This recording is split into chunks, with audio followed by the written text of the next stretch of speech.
really where you're making your money as a miner. So if you can make your production less costly, that's beneficial, right? So it's really fascinating to me, and this is kind of where my heart lies in terms of understanding this whole industry. I like to think from the perspective of a miner. Uh, it's really interesting to look at the value of mining, and people look at like kind of the destructiveness of using a lot of power. I actually think the opposite. The value Hmm. of mining is being able to use these assets that are outside of population centers, these energy assets that would otherwise go unused or Yeah. curtailed or something else, like, in that sense. There's a glut of energy both in the United States as well as globally.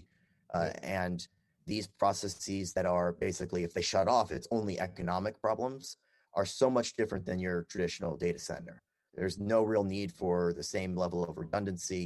You can put them out really anywhere. And so you Hmm. see a lot of this, a lot of kind of ingenious mining happening in places where, where other industries cannot perform. It's the concept of, if you have an apple tree, right? Everyone's looking at the top of the stack, right? Let me pick the juiciest apple here, and all the miners are looking at the bottom, and they're saying, all right, maybe a worm ate a little bit of that apple, but it's still, 99% a good apple that's sitting on the ground that just fell. Let's go after the waste. Let's go after, Yeah. kind of where other people can't, and let's take over a lot of these generation assets. And you see this globally, right? That were made, uh, you know, in the past, when power, when there was higher power needs for manufacturing and other things like Hmm. that, government needs. So yeah, let's go after the excess. And so some of the more cool mining, in my opinion, is really what you guys are doing. Some of the stuff on renewables as well, like battling curtailment. A lot of the stuff on peaker plants, right? Power plants that don't have the economics to run all the time, but when Hmm.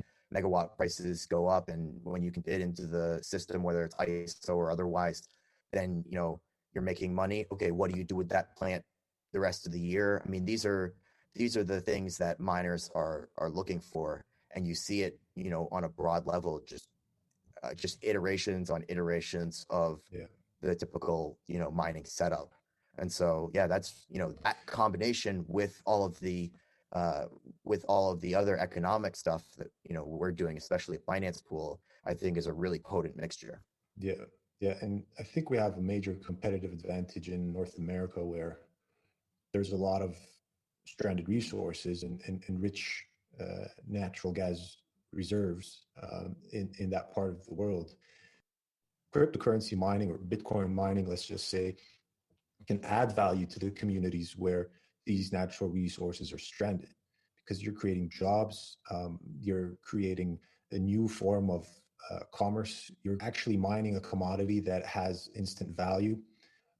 And people within those communities can benefit from the income that is derived from these mining operations, whether it was through taxes, whether it was through direct participation, or whether it's through job creation, because you need electricians, you need professionals, you need oil engineers, you need petroleum engineers on the ground, data analytics.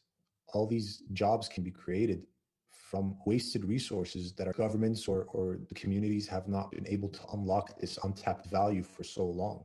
As long as the industry continues to understand that and educate people about that, I think we'll have more public support in order to standardize the industry, which leads me into my next discussion point about the role of mining farms and ASIC manufacturers in this broader crypto ecosystem. In order to standardize the cryptocurrency mining or the Bitcoin mining, where does the industry need to go to to be able to lower the risk of this whole concept of Bitcoin is decentralization, but it is being centralized into specific geographic locations by large players who have more money, that are institutional, that are controlling the supply chain, right? And then all that ultimately affects the difficulty rate because the less miners you have online, the less difficult it is to mine a Bitcoin, right? But now, Sure. when the supply is coming in May, June, July, for example, there's a bunch of there's hundreds of thousands of miners that are of the new generation that are gonna come online, which is gonna affect difficulty, which is gonna Sure. affect the asset price valuation, whether it was from the reserve up, right? If your power generation is from natural gas, the Mhm. professionalization required within the industry to be able to operate industrial grade data centers under Sure. institutional players.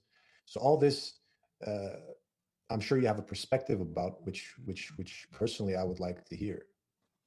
So yeah, I mean, we have a very interesting relationship, any mining farm, with ASIC manufacturers, and ASIC manufacturers have a very interesting relationship with mining farms, right? If you look at the way that this industry is going, fundamentally, what we're seeing is a move from older nanometer processes, so less electrically efficient miners, into really cutting edge, right? So if you look at Bitcoin, for example, as the network behind it, right? The network being the largest distributed supercomputer. What you're seeing is as this industry professionalizes, so too do the actual chips that are running it, right? These ASICs are now on cutting edge nanometer processes, and so fundamentally, what you're seeing is a competition for foundry space with other tech giants as well as other consumer products, and so that's a really interesting thing, that is happening right now. And as we can see, there's also kind of the interplay of the type of miner that is coming in. This is something that we were really looking at in 2017 and predicted in many ways was the institutional miner funds coming in wanting exposure to assets at production price versus market price. And you see this happening in many ways right now with the market and the types of players that are buying basically all of the available mined assets. So what we're seeing fundamentally in the market is huge influxes of capital, which, as you said, is changing the way that network difficulty works. We're also seeing, I wouldn't say a shortage, but uh, definitely much harder to get ASICs right now, especially newer ASICs. And as we've seen in the past, those ASICs also their price trending with the underlying asset price. So these are a couple of the factors that are happening right now. Obviously, as you said, most of these machines are manufactured in China, which makes this, as well as kind of Binance Pool, a truly global market. And so I want to touch a little bit on decentralization, though, because I think it's important to understand that there's multiple types of decentralization in this space, right? There's your Satoshi one computer, one vote type deal, and then there's also kind of that, which I would call kind of micro decentralization, and then there's macro decentralization, and that also pertains to mining pools as well. If you look at kind of 2018, kind of the end of the last kind of bull run, as we would call it, uh, there were a lot less. Basically, manufacturers held a lot of the hashing power as well to themselves, and so on a macro decentralization point, um, there was a lot more of the hash power that belonged to specific and key players. Right now, you actually, I think, have a lot healthier ecosystem because even as these institutional players come in, even as these mining farms come in, there's still healthy competition Yeah, in the network, right? And yeah. that too is for mining pools. So you don't really have a centralization of hash power in any one particular place. Um, that being said, though, the influx of funds, right, has made network difficulty skyrocket, and you can see that based on every metric, and that's a really interesting way to be playing in this space because it was not like that before, right? A lot of miners were self-funding or had private funds that were coming in, but not to the same extent that we're seeing right now. What this means is that eventually there's going to be a repetitive, systemized process for mining farms. I mean, today mining farms are not really standardized, right? Everyone's designing Absolutely them not. differently, um, and some geographic locations, based on their weather conditions, require different type of design structures. Yeah. And this standardization with the influx of institutional money coming in, someone's going to need to standardize the industry, right, in order to Yeah, accommodate to that institutional interest. Well, I kind of want to go back to something that we were discussing earlier, which is kind of these hash per dollar and hash per watt ratios. Because while there is standardization in the mining industry, a really key understanding is, all right, what do I have access to in terms of machines, and what do and then what is my power price? And a lot Yeah. of those two kind of factors determine a lot of what you run underneath. So, I mean, if you look at 2017, for example, I keep on going back to this, but there's a lot of like the Cuban style rack and stack type deals, right? Hmm. You've got, and this even goes down to the actual nanometer process, right? Like Yeah. S9 16 nanometer chips were bulletproof. I mean, you could run those things extremely They're hot. still And so, profitable today in some yeah, locations in North America. By the well, that's always funny to me because you have essentially, um, look, if you're hash per watt. So, for example, um, it goes back to this, right? Like you have what can you extract in terms of your electrical efficiency, and then what's your dollar efficiency. And if your electricity is super low, for example, one cent per kilowatt hour, I mean, you can run pretty much everything. I wouldn't say like really old stuff, but basically S9 and onwards profitably. way. And Hmm. so machines kind of do this dance around the globe where they follow this trend of lowest power cost, lowest power cost, lowest power cost, and they're still basically run until they either die or they're no longer profitable at any of these locations. Hmm. But fundamentally, what you see differently is that there is a standardization or more or less kind of industry trends that are becoming more set in stone, Yeah. right? Like the a good example is like the development of mobile mining pods, which are kind of really ubiquitous now. Obviously, not everyone does it, but there's these 40-foot shipping container type deals are Yeah. pretty popular. Yeah. But I mean, that has to do fundamentally with these ratios, right? Because for example, let's go into one of the more pertinent trends right now, which is immersion cooling, right? That's something that really was not done to a large extent in the last kind of major mining cycle, right? Yeah. Um, and it's being done right now. Why? Because when you keep the thermals of these things lower, you can overclock them, so you can get basically more hash for your dollar, right? Yeah. You spent the same amount on your equipment, but now you can push it harder. Yeah. But the other side of that is that your infrastructure cost is higher. So these are all these ratios that you have to balance, right? So there is standardization, but it's on a case by case basis. But there are overwhelmingly large industry trends which we see. A Yeah. lot of that has to do with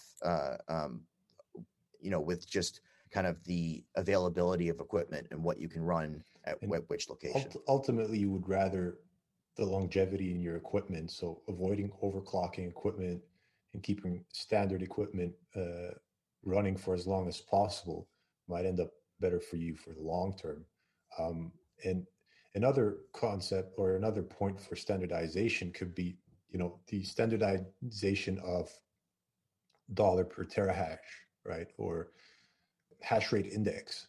And that's a pretty good, source for data in order to standardize the way the industry operates or does business B2B, right? Mm-hmm. Hash rate index is very important. And that is the major setback kind of for most people, is that in order to secure your position in the mining industry, you need to come in as soon as possible during a bull market, because the dollar per terahash today is not the same as the dollar per Oh terahash no. tomorrow. And manufacturers who are selling those computers or their servers, ASICs, are also applying that same methodology, because you go today and try to buy a server for $32, $33 a terahash. With the way Bitcoin's going, within a few days, it's probably $45, $50 a terahash on the market. So these Yep. are another problems with standardization, I think, and it's hard to standardize such a market when terahash has become a commodity. And I think Binance has such solutions where you trade hash rate, right? Yeah, this is our latest iteration, right? So we're at Binance Pool, we're constantly iterating on kind of the proven vertical stack of all of the value adds that we've created. And one of the first ones this year is hash rate resale, right? So hash rate resale is kind of touching on exactly what you're saying, right? you can look at mining as, okay, X equals Y.